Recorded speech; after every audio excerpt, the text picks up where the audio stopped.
All right, Miami dropped 70 on the Broncos and probably could have scored a lot more if we're being honest. They did all this without Jalen Waddle. Are the Dolphins now the biggest threats to your Chiefs to repeat? They are. I'll answer that question for you.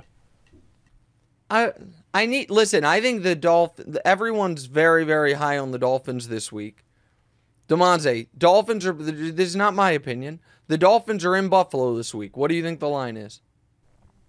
Dolphins are in Buffalo. They're in Buffalo.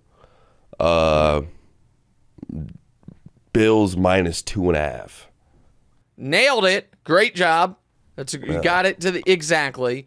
So the reason I bring that up is the idea that the Dolphins have separated themselves from the entire NFL, I think, is inaccurate.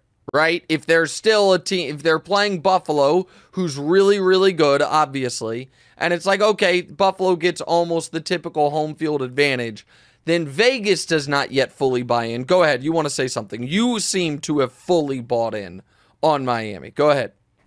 Definitely bought in on Miami, but what I will say is I think by the end of the year, I think the Broncos kind of came into this year with a little bit of juice.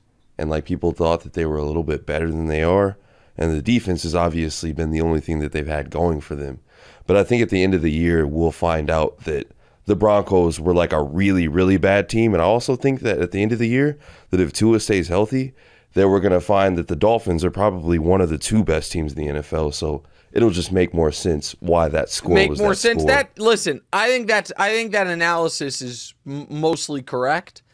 And now 70 is still 70, but allowing a team to run for 350 is mortifying. If you're the Denver Broncos, they appeared to get, they allowed 720 yards of offense that I've never seen.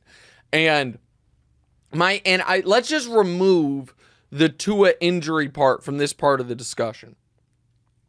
So let's just say he's going to be healthy all year. This is the reason that when everybody was high on the Jets and some were still high on the Bills, I picked Miami to win this division. I think Miami, Vic Fangio is going to try to get that defense right. They should have Jalen Ramsey, hopefully, back by the end of the year. And they have the 6 fastest runs in the NFL all year. The 6 fastest by Next Gen Stats plays a guy with the ball in his hands for all teams all year. They are all Miami Dolphins. 3 by Tyreek Hill, 2 by Mostert, 1 by A-Chain, I believe, is what it is. But the 6 fastest tracked guys with the ball in their hands are 6 different Miami Dolphin plays. The speed is unbelievable. McDaniel is a genius. All right? I give them all that credit. Now I'm going to sound like the old football guy. Sorry. Do I have a little concern about how this looks in the cold, in bad weather, in the playoffs? Yeah, I do. I think you build a team based on raw speed. We have seen that work before, but the teams that we have seen it work for typically are dome teams. And the idea is we're going to get home field, we're going to play in controlled environments, and we're going to make a track meet. The greatest show on turf, the Rams with Kurt Warner, the Colts with Peyton, the Vikings with Moss. The Falcons attempted this a couple times. It is now Miami has great weather, obviously, almost year round. But as I mentioned, they're underdogs this week in Buffalo.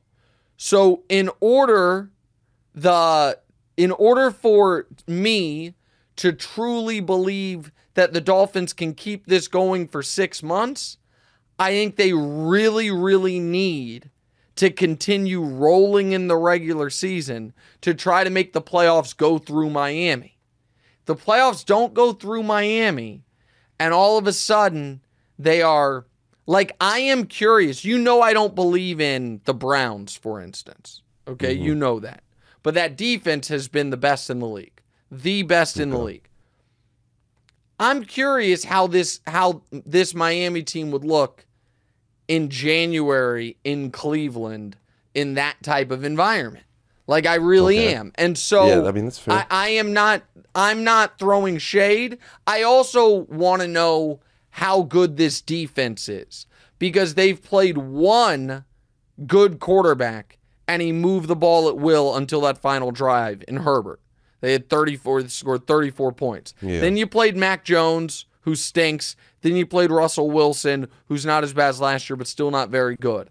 And so I am not ready to anoint them, but 70 points is 70 points. Now, amazingly, despite scoring 70, I mean, the most lopsided half of football this weekend was the Chiefs, 34-0 over the Chicago Bears. But we can keep going. What are the follow-ups here?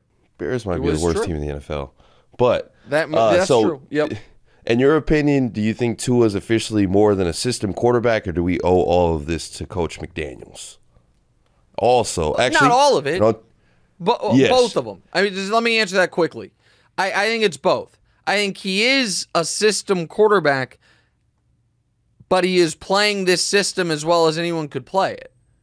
No one right now, you can't argue right now through 3 weeks that, if the Dolphins had someone else, they'd be substantially better. Now, when teams adjust, and I'm waiting for the team that is going to do what we saw I think it was the Chargers and someone else, maybe the Niners. Start back on the receivers? Start up on the receivers. Start up, okay. So what the idea there is... get him so he doesn't get that boost. Well, and we're going to risk getting beat deep. But what we're going to do is jam your receivers, throw off your timing a bit, and make Tua hold on to the ball a little bit longer. And then, listen, the reason teams aren't doing that is they're so terrified of Tyreek or Waddle. Waddle wasn't even there this week. Of beating them off the line, and it's an easy touchdown. But they're just killing you 18 yards at a time anyway. And Tua's only been sacked once all year. He's getting the ball out like that. Getting out there. You can't just let them dice you up like this. So I'm very curious, and I wonder what Buffalo looks like against them, because the Buffalo Bills, to their credit, their front has looked awesome this whole season. And not just in this winning streak. That defensive front has looked great. That's, to me, the game of the week. All right, what's the other follow-up? On TV, you said that Tua should reopen his contract negotiations. Could you see a midseason holdout? So I couldn't see it, but this is what I believe. So Tua was in the same draft class as Joe Burrow, who got paid, as Justin Herbert, who got paid. The Dolphins were in a negotiation with him this offseason. It didn't get finished, and Chris Greer, their GM, has said, we're going to table it till the end of the year. Okay. What do we also know? Demonze, just a quick reminder for the audience. Since drafting Tua, the Miami Dolphins have tried to acquire Tom Brady to replace him, had a trade in place for Deshaun Watson to replace him. They were connected to Russell Wilson and briefly connected to Aaron Rodgers. And the Rodgers thing was this offseason. 4 times they've tried to replace him. Let me throw something else out there. Let's say the Dolphins and Tua had not broken off negotiations and they were working on a deal headed into this past week's game against Denver, and they were close. It's like, okay, we need to work out some finer points, but we have the broad parameters agreed to, right? And but they haven't signed anything. And in that game, Tua suffers another concussion. Would the Dolphins then stop the negotiations? The answer is, of course they would. They'd say, sorry, but it's too risky. Okay. Given all of that, would it not be totally reasonable for Tua to walk into their office and say, I want my contract, and I want it before Sunday at 1 o'clock? And don't say, I'm blowing this thing up. You guys would be blowing this thing up. You spent the 5th overall pick on me. I've been a perfect citizen. I have dealt with a coach in Flores who didn't believe in me. I've done everything right. 9 months ago, I thought my career might be over. I now just hung 70 points on a team. People think we can win the Super Bowl. I want real lifetime financial security. And if you don't give it to me, we're going to have a problem here. It would be totally reasonable. It would be totally understandable. And I don't think he's going to do it.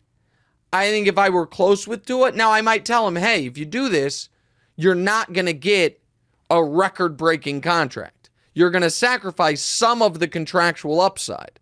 You're not going to beat Burrow or Herbert. But could he go to them and say, I want, I'll be reasonable. Call it 4 years. And instead of $55 million a year like guys are getting, $48 million a year with half of it guaranteed. $100 million fully guaranteed at signing, just under $50 million a year. I want it locked in. That would be reasonable. And if I were close with Tua, that's the advice I would give him personally. Hey, thanks for watching. Hit the subscribe button to get more from the show, and make sure to click the bell to get notified every time new content drops. Check out full episodes of What's Right wherever you get your podcasts, or just click the link in the description below.